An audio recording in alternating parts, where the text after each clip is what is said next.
So today's video is going to be about the top 5 concealed carry mistakes that I see all the time. So these are going to be the most frequent ones that I see. So let's get into it.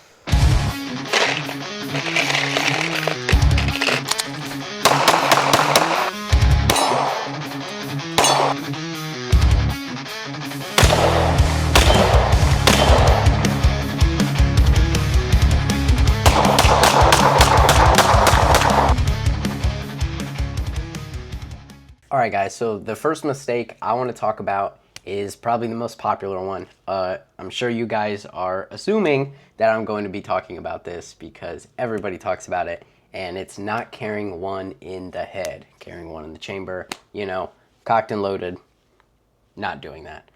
I'm going to be real honest, okay, because there's a lot of debate about this. Most of the time, people that don't do it, their defense is, I'll have time. Right? Well, what I say to that is, in a self-defense situation, it is life or death, right? And by the way, you should never pull your gun out if it's not life or death. So in the situation, it is life or death. And in that type of situation, I think time matters. I think time matters a lot.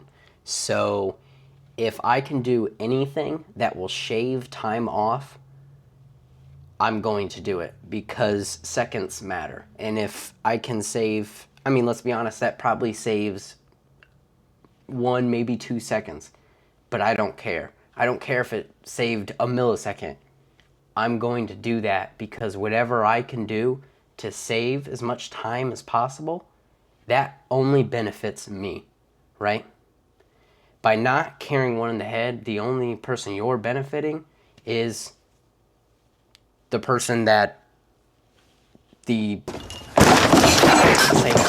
what I don't know what to call them, but yeah, that's the only person you're benefiting by not carrying with one in the head.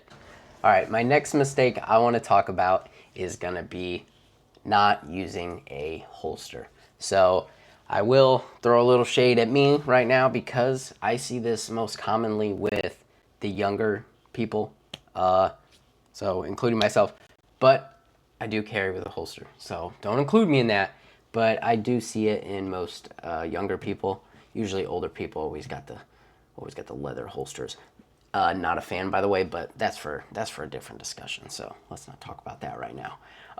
Holsters. Okay, the first thing that a holster is good for is keeping your gun in the right place. Right? If you do not have a holster and you're just waistbanding it, that gun has the potential to fall down your pants. What if you're wearing shorts? It could fall out, land on the ground. That's horrible. You don't want that to happen in public. Or maybe you're wearing pants and it just falls down. And now you have to reach your hand all the way in your pants in the middle of public and look like a weirdo. Nobody wants that to happen, okay? And another thing is, it can move left to right. It can move anywhere because it's not in a holster. A holster keeps it exactly where it's supposed to be. I mean, if that situation ever does occur where you need to use your firearm, there's a potential that, number one, you're not going to be able to get it out because if it falls below your waistband, when you go to pull it out, you're going to get caught in your waistband. Or if it falls down, you're not going to be able to get it, right? Holster always keeps the gun where you want it and where you need it, okay? Next thing about a holster. Here's my We the People on my Glock 43 X MOS. I cannot get to the trigger, right? I cannot fire this handgun with this holster on it. I simply cannot pull the trigger. There is no way for me to with the holster on. I cannot slip my finger in there. I can't even access the trigger in any way, which is perfect. That brings me to my first mistake that I talked about, and that's keeping one in the head, because if you do that, you're gonna need a holster. So you don't shoot your willy off, right? Nobody wants to do that. I don't. I'm sure you guys don't. So having a holster is gonna protect your trigger. And the main thing I see all the time is people with loose triggers with loose holsters or no holster at all, and they go to draw, and as they're coming up, they pull the trigger. right? And shoot their leg, shoot whatever. And what I mean by that is if you have a loose holster, so I don't know how I'm going to demonstrate this because my holster's not loose, but if your holster's loose, you'll be able to squeeze a finger in between your holster and your firearm, which is bad because as you're coming up, you're on the trigger and you shoot yourself. And with no holster at all, same thing. You could, I mean, you never know how you're going to perform in self-defense situations. So not having a holster, you could be all jittery, right? And you're going in for your firearm and you pull it out really quick and you're not holding it quite right. Well, you just shot yourself. So holsters, very important. Get one. Don't conceal without one.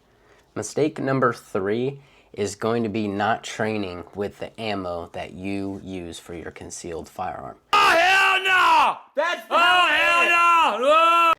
Now, I'm not talking about going to the range and shooting 200 rounds of hollow points, right? That's not what I'm saying, because that would be crazy expensive, all right? I mean, ammo's expensive enough as it is, right? But I see people all the time, they go to the range, they shoot Full Metal Jacket, and then they have hollow points in their pistol that they've never shot. They've never even shot a single round out of that container. And I think that's a huge mistake. Ammo nowadays is very reliable. Okay, let's be honest, it is, but you never know, right? It's always that hypothetical, you never know.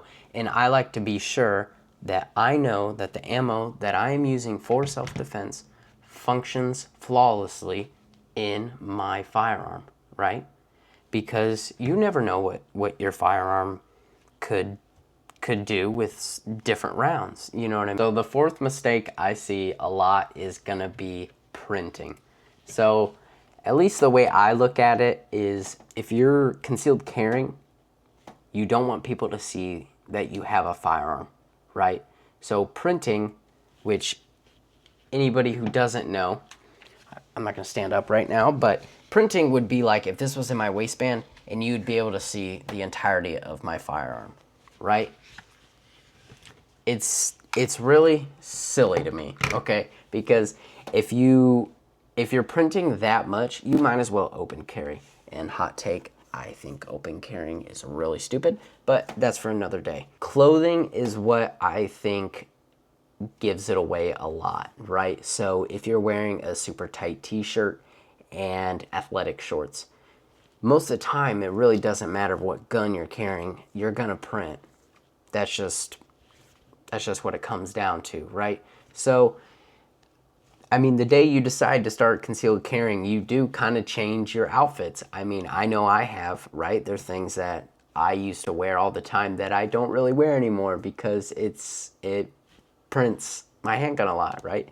And honestly, that's kind of the same reason I got the Glock 43X is because so it doesn't print as much, right? Because I used to conceal carry my 19 Gen 5 and if I wore a t-shirt ever, that thing would print.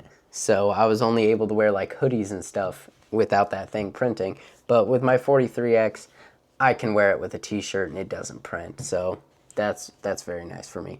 But that's another thing is I see too many people concealed carrying handguns that are too big for them, right? So I'm a smaller guy, right? Me carrying a 19 with just a t-shirt on is not really realistic because you're gonna see it all the time. That's why I carry my 43, like I said. But if you're a bigger guy, you can get away with it. You can get away with carrying a full size and nobody being able to see it. So just make sure you get the right concealed carry gun for you, right? Because the whole point of concealed carrying is so nobody knows you have it, right? I guess we'll never know. So the 5th and final mistake I want to talk about is not understanding your state's gun laws. Isn't that against the law? I am the law! So it's very important, guys, to know your state gun laws, okay? For example, I live in Indiana, so hoorah, we love guns over here. There's not really much I'm not allowed to do, okay? I can conceal carry in just about anywhere, so It's a great state to live in. If your state sucks, come on over here because it is great. So, but yeah, I see so many people that don't know laws and they don't look them up or research them or whatever, and they're concealed carrying blindly, which is never a good idea, guys, because if you, law-abiding citizen, get in trouble for something that you didn't research on your own just because you didn't know, that's going to suck, right? So you always got to know what you are and aren't allowed to do. For example, I went to Florida last year, and Florida accepts Indiana's concealed carry. So I was able to conceal carry there. But Indiana, you're allowed to conceal carry in bars, but in Florida, you are not. So that's just a little example of the differences, right? And every state's different. And there's a site, it's called USCCA, I believe. They have a map, and I'll leave a link down in the description because I tell you, anytime I travel, anytime I'm doing anything, I always look at that map. It is very helpful. They do such a good job. Those guys are great. So I will definitely leave a link in the description for you guys to check that out because I recommend using it. It is very nice to have. All right, guys, so that's going to be it for today's video. I hope you learned something. I mean, I had to learn all this stuff too, right? That's why I just like sharing it with you guys so you don't have to learn the hard way like I did. One little bonus one, though, is always train with the firearm that you conceal carry with. I see too many people conceal carrying a firearm that they never take to the range and they never shoot it. So just remember to always do that because you can't overtrain. You can't do it. All right, guys. I'll see you next week.